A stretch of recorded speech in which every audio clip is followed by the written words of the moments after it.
Hello and welcome back to the channel. I'm JJ the Bearded Bookworm, and today I'm going to be reviewing Dawnshard, the newest entry in the Stormlight Archive. Now, I started reading Way of Kings after Oathbringer, which is the last book that was released, had already been released. So this is my first time getting to experience a new release in what is my favorite series. Now, what's interesting is this novella was part of the Kickstarter, and so as of right now, the moment of filming this, it's only available to Kickstarter backers, but I believe it is releasing later this week in ebook stores and whatnot. So at this point, general spoiler warnings for anybody that has not read up to Oathbringer in the Stormlight Archive. I make no guarantees of what I'm going to spoil from previously in the series. I'm generally going to keep Dawnshard pretty spoiler free until the end, because I've got some spoiler talk that I want to talk about because of things that I'm excited about, what it means for Rhythm of War. So, Dawnshard takes place 6 months after the events that happened in Oathbringer. And Dawnshard follows Risen, who we have seen previously in interludes in Oathbringer and Words of Radiance. I believe possibly in Way of Kings as well. And in those interludes, we followed her journey of being trained by her Bapsk Vistim. Stormlight Archive names I didn't notice until people started pointing them out to me, especially because for the most part I listened to them on audiobook.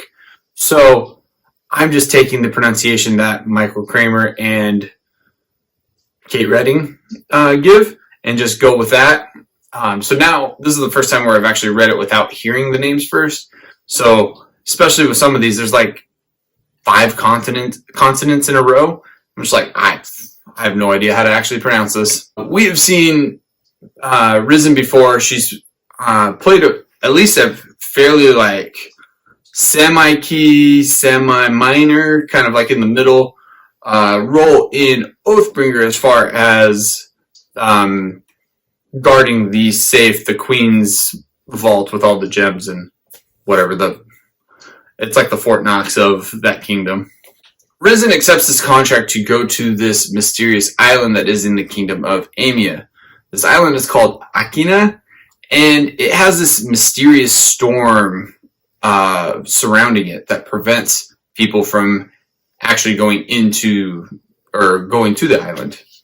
There is one of the interludes previously that dealt with this specifically, so if you've read it, you know what I'm talking about. There's the Soulcaster that previously did try to approach this island. The Knights Radiant and those allied to them know that there was an Oath Gate in Amia, and so they're interested in trying to figure out what happened to it, if it's accessible, can they use it, if not, do they need to defend it in some way to prevent their enemies from going there.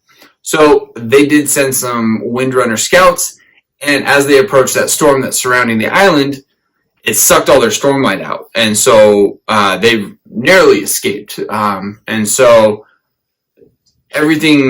all these encounters that people have had with the island are just adding to the mystery. Everybody's trying to figure out what's going on there. Now, Risen, obviously she's wanting, the lucrative contract and whatever, but she has her own motives for wanting to go to Amia. Chiri, the Larkin, which are Rosharan dragons, they, her Larkin is starting to become like sick and just seems very unwell. It's not very lethargic. It's got this like almost like snakeskin like molt going over it. It's turning white. It's being lethargic. It's not eating, even when Stormlight's being put directly in front of it. So Risen has reached out to some of the people that she knows, trying to get as much information as she can of what to do to help her pet and friend. And she was told by somebody that she trusts that would know these types of things that she needed to take Chiri home, as in back to its native homeland. So Risen accepts this contract. A couple Windrunners are sent as well. One to help kind of smooth things over with the crew, because they're like most sailors, are very superstitious. And so all of these bad omens that have been happening surrounding this island, they're not wanting anything to do with that. So it helps kind of ease those tensions to where they're okay with going. And so we get the second perspective in this book, which is the Lopin and his cousin Huyo. They're sent to, their mission specifically is to investigate to find out if that oath gate is there, not activate it, don't do anything, but then come back and report, and they'll kind of assess what to do at that point. So I'm going to leave it at that. That's a little bit of spoiler, but that's mostly just set up for this entire story. Now I'm going to talk about a couple of things that I did really like about this story. I don't think I actually had anything negative to say, anything that bothered me enough to comment on, per se. Other than the Lopin is kind of annoying. Not lift level, but is annoying. But speaking of Lopin, the thing that I did like was we got to see Herdasians as, and kind of how they think and everything like that. You see Lopin run around calling everybody cousins, and you come to find out that it's actually a cultural thing of, elder cousin, lower cousin, because they're speaking in Alethi. From what I'm understanding, they just only have cousins, so all of the different types of cousins that Herdasians use all get lumped into just cousin. We don't get a perspective from Huyo, but we do get to see conversations that the Lopin does have with his cousin, and Huyo is about as opposite of the Lopin as possible. Huyo is very reserved and quiet, very contemplative, but he's also, you find out that even in Herdasians, they kind of just put up with Lopin like everybody else does. And so it was interesting. There's also some other parts you find out as far as like family dynamic or culturally with the Herdasians, as far as like a family unit. And all of those things were just really awesome because that's not something that you've seen focused on previously in the series. The next thing I really liked is Risen. In one of the interludes, you find out the events that led up to this, but Risen is paraplegic. And so there was an accident and she lost the use of her legs. And so this book really gets into her struggles of adjusting and trying to come to figure out her place in the world now with this new situation that she's in. She was trained to be this master merchant that travels the world and, goes to all these, especially from Vistam's training, she goes to these hard to reach places and negotiates deals with people in places that most merchants don't go. But since her accident and up until real recently when she was given the ship, she spent her time basically being an auditor for the Queen's Vault. And so she's now that she's been given the ship and kind of given that push and the encouragement from Vistam, she's now trying to figure out how to navigate being on a ship without being able to walk. What's awesome is I know Brandon Sanderson does a lot of work to make sure that representation is accurate and well done. And obviously I don't have any firsthand experience or even, people that I know that are paraplegic or paralyzed in any way. But from what I felt for Risen and her struggles and frustrations of just knowing what it was like to be able to walk and now not being able to, and not just her actually moving, but also dealing with people who are looking at her and how they treat her because she can't walk. They talk about most cities, their streets aren't wide enough to accommodate like a wheelchair. And so she literally has to be carried places by porters. And it's the most frustrating thing for her. And she hates it.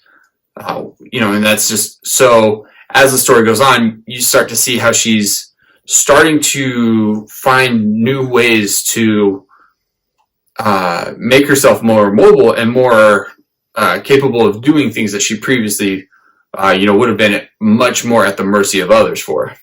Next, and this is an obvious thing, but all these little pieces of lore of these other places in Roshar and, the Cosmere. There's nothing in, outside of Roshar in the book, but all these little tidbits that you get are just gold for me. Like, I'm the person that loves the lore. I love deep diving into, what does this mean? Where does this come from? And everything like that. And so getting those little nuggets of hints and knowledge of bigger things in Roshar and the Cosmere, I just ate that up. I loved it. Last is a little interesting here. I seem to have found myself being a shipper. One of the people that the Knights Radiant send on this expedition is Rock's daughter, Cord. From the Lopin's perspective, you find out that the Lopin and Cord are actually only within a few years of each other's age-wise. So the Lopin spends some time on here trying to impress her, and I just can't help but start rooting for that. I need the Lopin and Cord possibly to be together. I don't know. I'm rooting for it. I want that to happen. But I ran into problems. I can't figure out what to call that relationship as a proper shipper should. The only two options I came up with are the Corden. I'm not a huge fan of that. The other one that I came up with is Corpin, which might be better. I don't know. Let me know down in the comments if you can come up with some combination of Lopin or the Lopin with Cord. Because we sure as heck aren't using her actual Horneater name, because that's a whole lot of letters. So, overall, I really enjoyed this book. I loved it. It was a fun adventure. It was exciting. They were, more or less looking for treasure. It's almost had this like Indiana Jones feel because they're going to this former city that is no longer inhabited and trying to figure out what happened there. It was a very short, very fun little story. Nice little appetizer for Rhythm of War. So at this point, I'm going to go full spoiler. So if you have not read Dawnshard, this might be the spot where you jump off. But I've got some questions, some worries about what's going to happen in Rhythm of War now.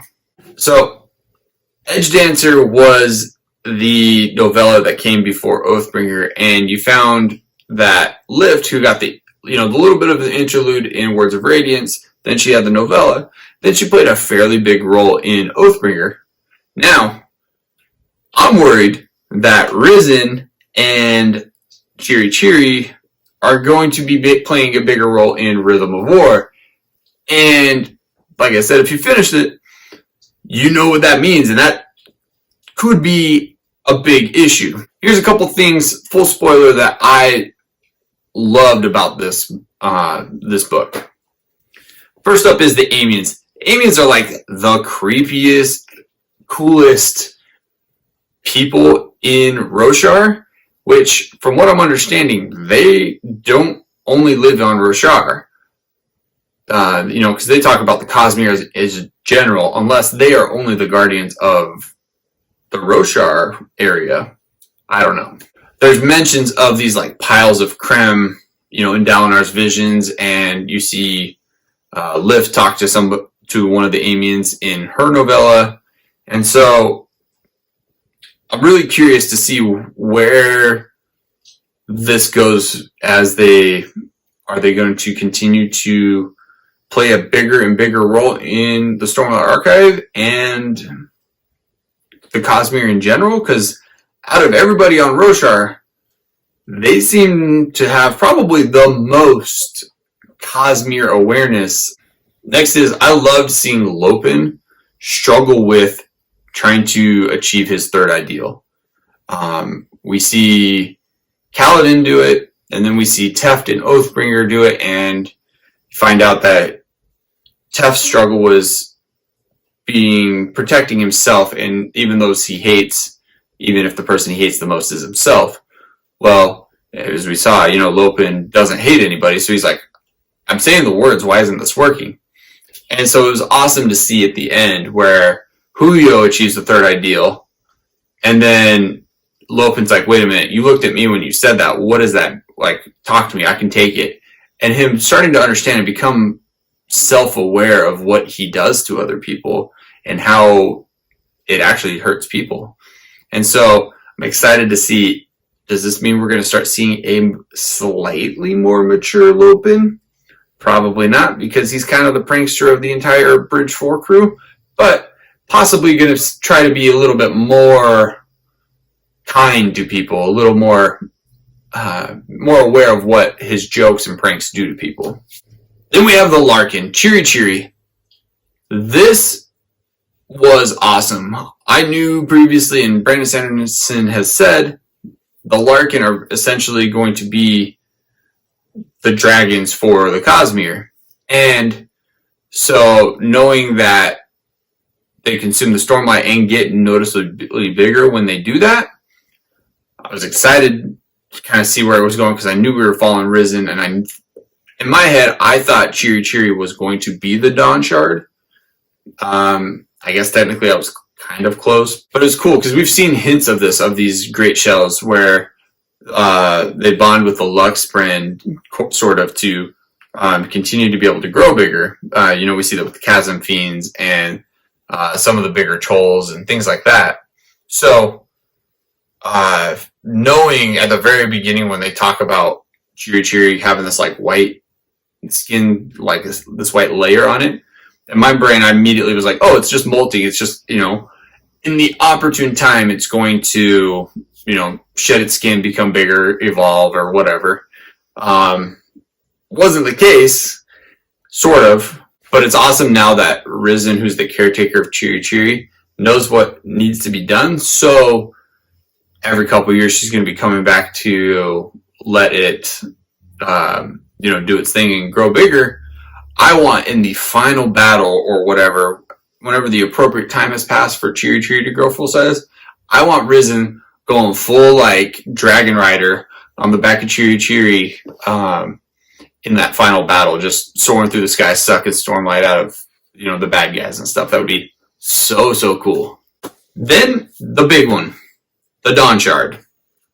Like, I was reading this and started freaking out just immediately.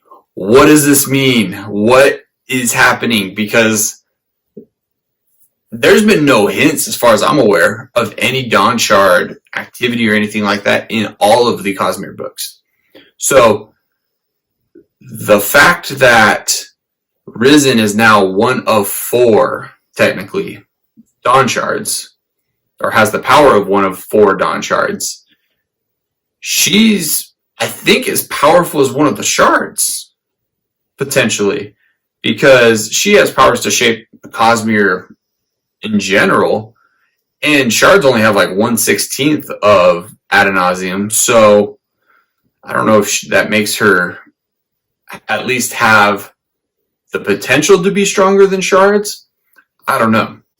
I'm curious too, because I don't know if she got some like light weaver powers, or if she got like powers from like Nalthis, like Warbreaker, because after she gets the Dawnshard, she starts talking about seeing different shades of color, or like the colors that she sees are more vibrant. The sun coming through, she's able to see that Amian up in the corner and see the difference in the color. She can see it even though nobody else can, because she can see that color difference.